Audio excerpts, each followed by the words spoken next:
Khâl is the title of an officer in the armies of the Leagues of Votann, commanding both the larger kin hosts as well as the oath bands that make them up. They are equipped with the best technology of the Leagues to lead the battle from the front. Their soldiers thank them with ultimate loyalty, having sworn an oath of service to reach the end of their campaign. Do you swear to follow me until Uthar has been found and brought back to once again lead your forces? Hi, it's Tacticus. On to great deeds. Let's unlock Uthar. I'll tell you about the legendary event. I'll cover the basics, its tracks, the enemies within, the fighters you are allowed to bring, and how to best combine restrictions to get points as quickly as possible, including a full event guide on which order you should fight battles, no matter whether you have legendary characters or not. The first run of Uthar's event will start on the 9th of March. Don't worry if you don't unlock him now, as the event will return again twice in a few months and your strength will have grown in the meantime. Your goal is to reach points, and at certain thresholds you'll get event currency, this time logic engine extracts. Those earn you chests with 25 event shards among other rewards. 16 of those chests, 400 event shards total, are enough to unlock Uthar. You also get some event currency by solving the event mission chain of 10 missions, which give 25 currency each. This mission chain is repeated each event, moving the goalpost in your favor each one. This makes 12,500 points necessary to unlock in the first event. You start with 6 tokens and will get another 9 per day, 8 through regeneration, plus 1 for watching an ad for a total of 68 tokens over the week of runtime. Points are earned by playing battles in one of 3 tracks. This time it is the Alpha track, which sees you face Necrons and forbids the use of Xenos. Beta has AdMech and a few Black Templars and won't allow Imperial characters. And lastly, Gamma faces the Death Guard and you can't use Chaos characters. You get 1 point per enemy defeated, plus 1 point per enemy defeated for your high score on the level, for a maximum of twice the enemy number as kill points. Then there's a completion bonus if you win the fight in a single run. You can, however, advance to the next fight in a track whenever you have killed a total of enemies equal to the enemy number in the fight, even over multiple tokens. Most points will come from the 5 restrictions the battles task you with though, altogether giving you 375 points per fight. Spoiler, they do overlap better in this event, but there's no way you're going to be able to do any of the battles in less than 3 tokens. I'll always tell you the order of battles you can go for to get the most points first, and only go for lower points when it's necessary. But I need to preface this by saying the following. You need to decide whether you want more points now by climbing as high as possible and earning more kill and completion bonus points, or whether you rather go slow and fulfill as many restrictions as possible. If you fight a higher battle for kill points and no or 1 restriction you could have done in a later event with more restrictions, you effectively have lost a token.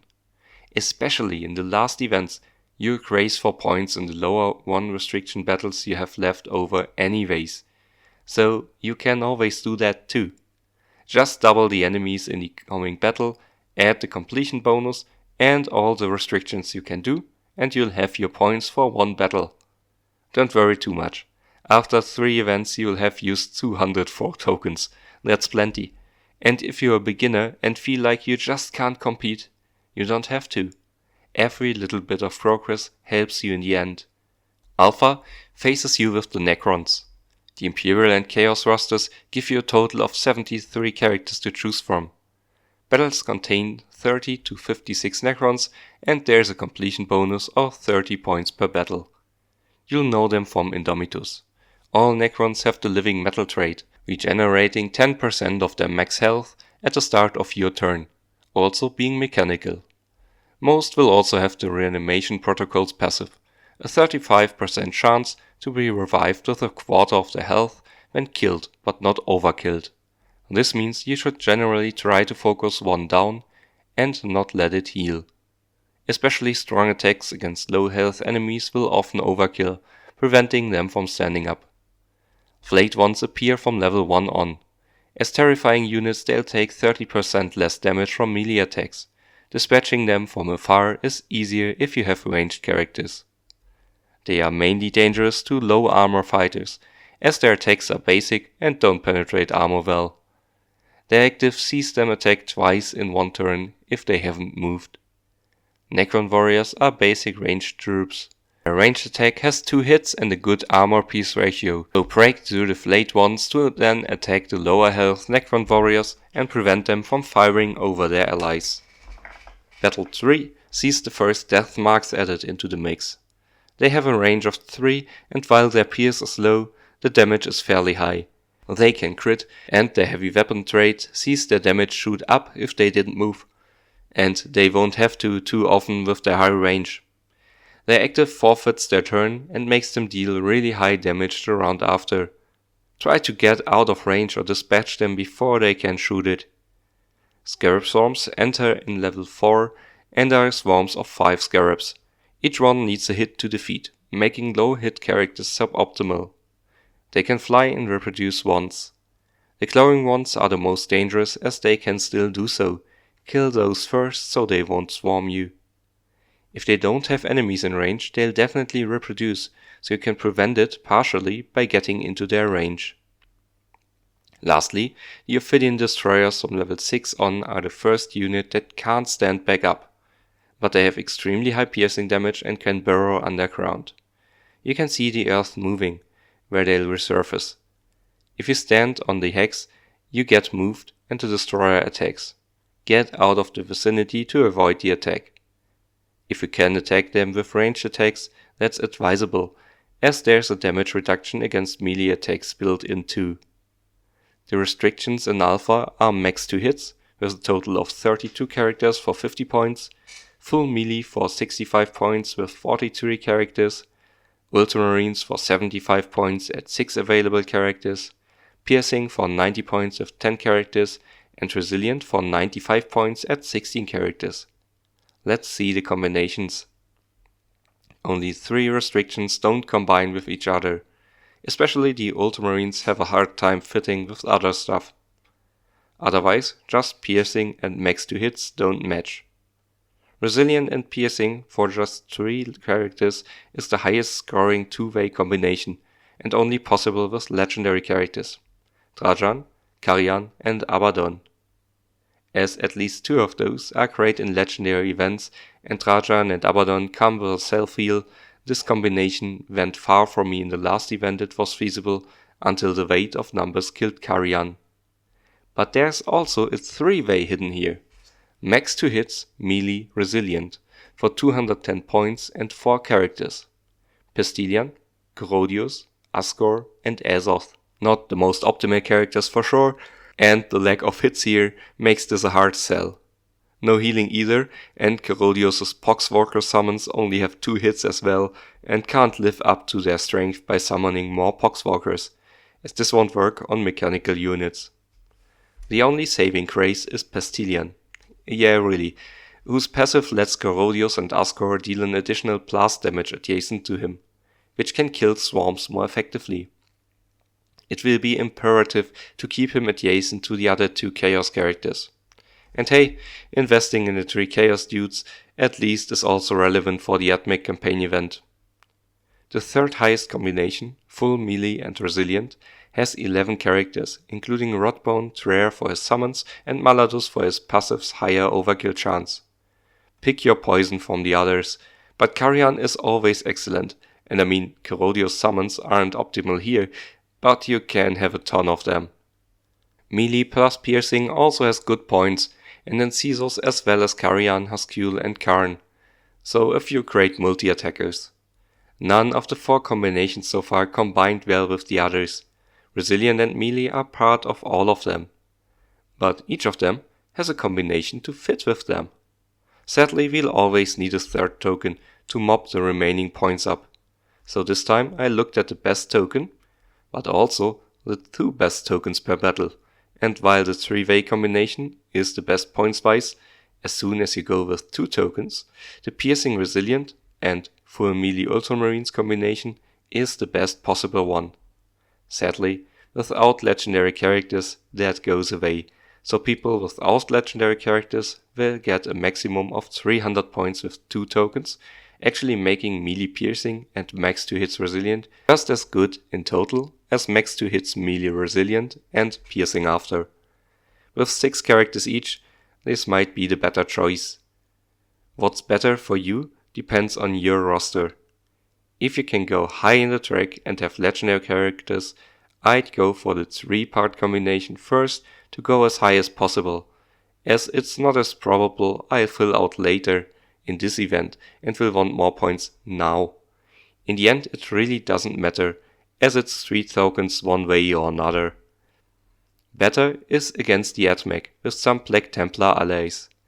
The AdMech are of course all mechanical and make up the bulk of the force.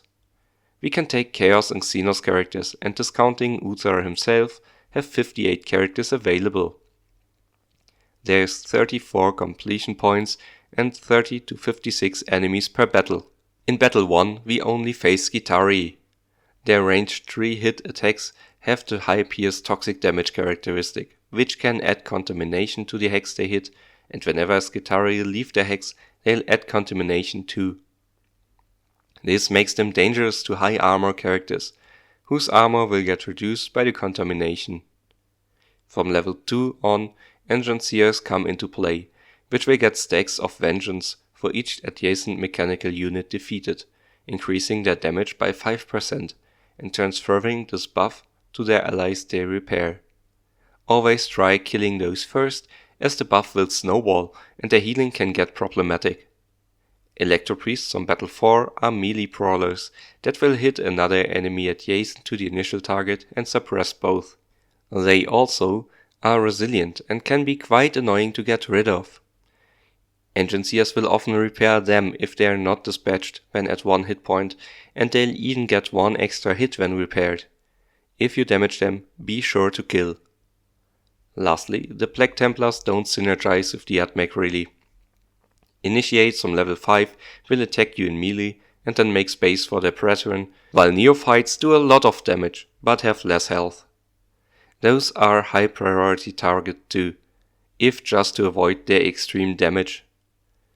The restrictions here are no Psyker for 55 points with 49 characters, ranged for 60 points at 28 characters, minimum 5 hits for 75 points at 11 characters, Terminator with only 6 characters but for 85 points, and lastly Psychic for 10 characters at 100 points.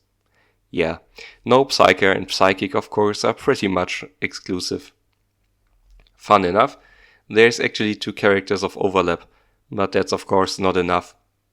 Other than that, a lot of possible combinations. Psychic can only be combined with ranged and nothing else, and Terminator doesn't work with minimum 5 hits. Terminator of course loses a lot of characters in a non-imperial track. There's once again a 3-way combination in ranged, no Psyker, minimum 5 hits. Sadly though, it leaves Psychic and Terminator that don't combine. Ranged Psychic seems to be the optimal way here for 160 points, which leaves no Psyker and Terminator as the second best token for 300 points in 2 tokens. It's a little better for 2 tokens than going for the big fish. All other combinations don't mix, so you'd need 4 tokens total per level, which is really suboptimal. So it seems logical to look at those 3 relevant teams really. The 3-way has 6 characters: Folk, Morgan, Toth, Immospec, Revas and Chiron. I'd probably drop Chiron or Morgan if I had all developed the same, as Toth and Immospec can self-heal. Whether that will actually happen with Immospec is debatable. Revas has his drones, and Folk at least became really bulky right now. This works with no legendaries as well, and just forces you to drop Morgan. How about the others? Ranged Psychic is 9 characters, and allows for staples as Sibia, Archimatos and Abraxas, which all can summon a lot of summons, either in one big swoop or continually. Keep them safe and let the summons do the work. Other than that, Typhus is bulky, and then take who you have. Having no legendaries isn't a big problem here, still 7 characters to choose from. Its partner in crime, No Psycho Terminator, has exactly all Chaos Terminators but Typhus. Thoth can heal himself, Abaddon has a one-time self-heal, and Rast can help with his shields. It's a solid, yet slow team. And now I know why Sidejax isn't in this track. Would have been a bit unfair. Players without legendaries can only use this token combination with a 4-character team without Abaddon, who is like the best character here, but for a while the others will probably still carry you. Gamma sees us fight the Death Guard and of course doesn't allow us to use Chaos. The completion bonus is 43 points and there's 28 to 52 enemies in each battle.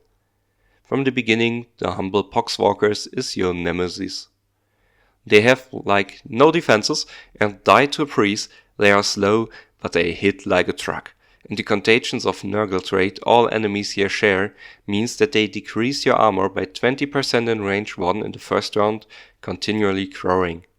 If you're within 2 auras, you'll get a 40% armor debuff, and at that point the Poxwalker's physical damage profile will still deal massive damage.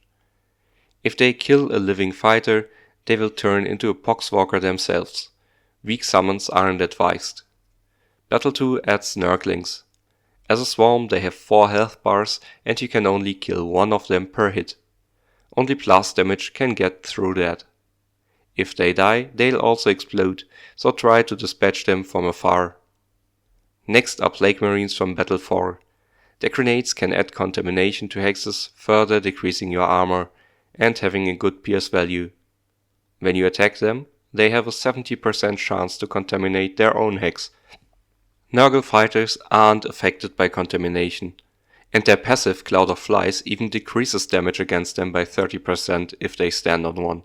So try to attack them with a heavy hitter before they are hidden beneath insects.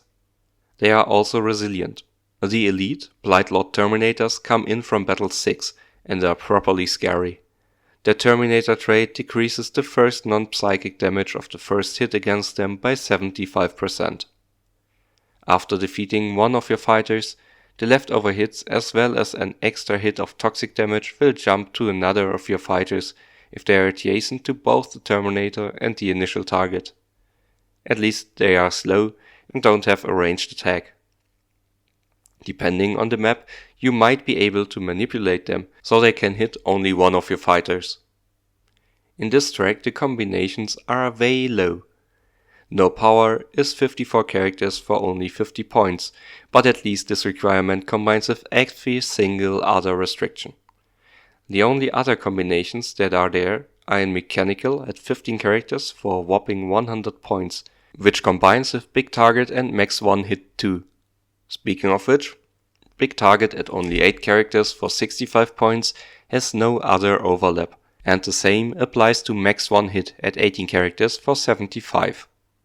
Bolter can only ever be combined with No Power, but has a decent 85 points at 14 characters. Once again, we have a 3-way combination at Big Target, Mechanical, No Power for only 3 characters. But with Gulgord's great summons and Reavers active, this team might actually go pretty far, especially as both are well invested in characters generally. And Snapper is also there.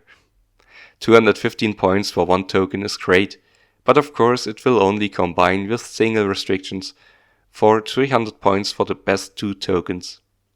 The second best combination in Max 1 Hit Mechanical is 175 points, and also only has 3 characters, which are equally great. Tangida and Gulgords are great and have good summons, and Vitruvius can heal the 2. And this combines either with Big Target No Power or Bolter No Power, which is more points, so what I would go for. The latter has 7 characters available, including Bellator, Isabella, Titus, Trajan and Lucian. Good, bulky characters, can hit multiple enemies, can summon, has a great healer. This is a cool combination. although Bellator will probably not be as good as he could be otherwise with all the armor reduction going on. Those two teams together will take care of 310 points for 2 tokens.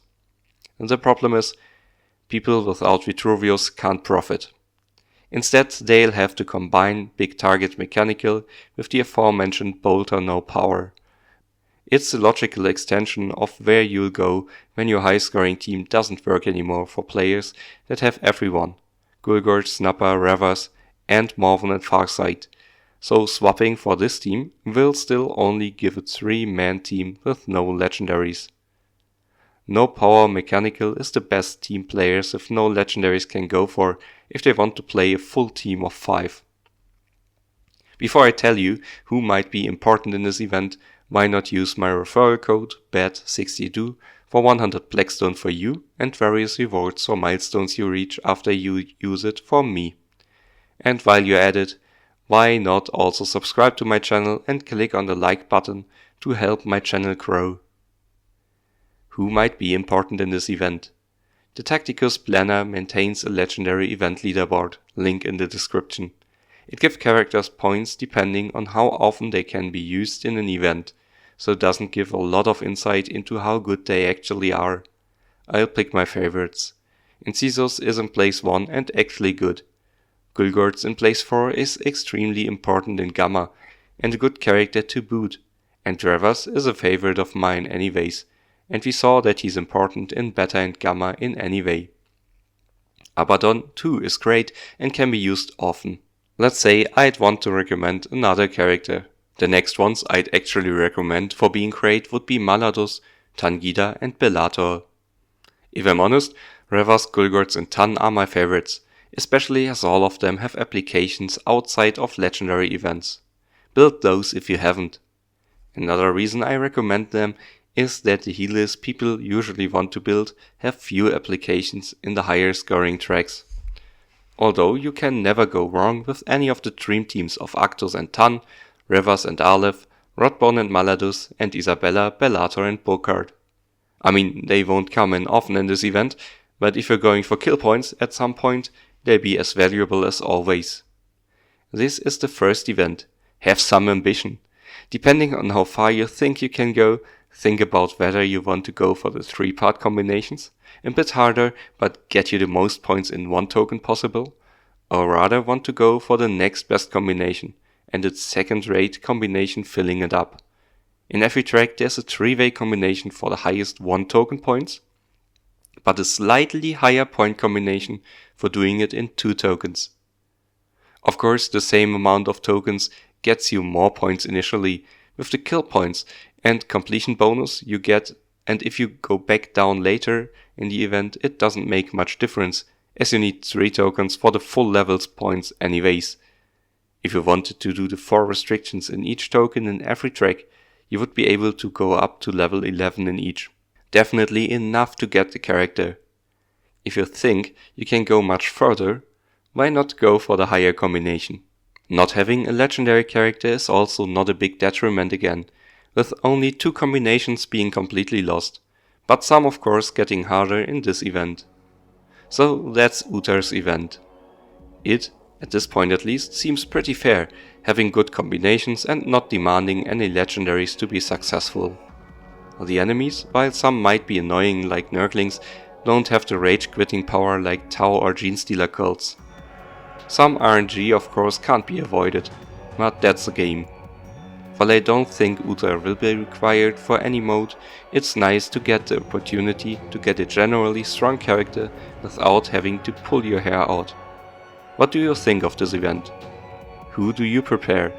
Let me know in the comments. Thank you all for watching. Watch some more of my videos and have a wonderful day.